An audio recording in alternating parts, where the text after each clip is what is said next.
No. 2. Notre Dame passed one of its toughest final tests of the season, stepping up on defense after halftime and riding another stellar performance from Ian Book to a 31-17 win at No. 19. North Carolina. It was a game that had the makings of a shootout early on, with just one punt and 4 touchdowns in the first quarter.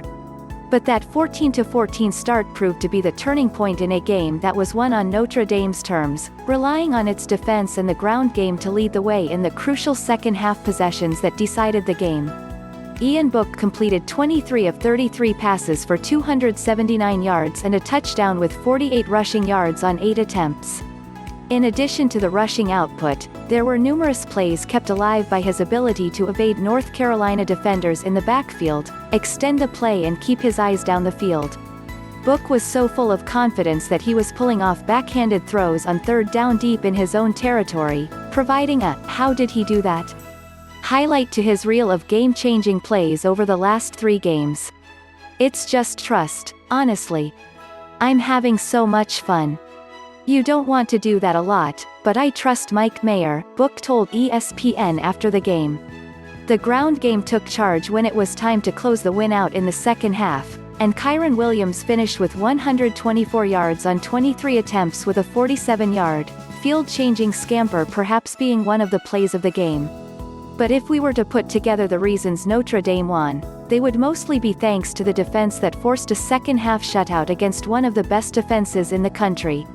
North Carolina quarterback Sam Howell was limited to just 211 yards on 17 of 27 passing with 2 total touchdowns, 1 passing, 1 rushing, and the Tar Heels offense as a whole was limited to just 78 yards at 1 yard per play after halftime.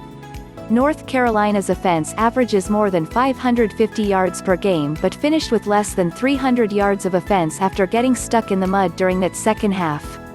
All of the best highlights for North Carolina came early, like Emery Simmons going Randy Moss on a touchdown catch in the first quarter.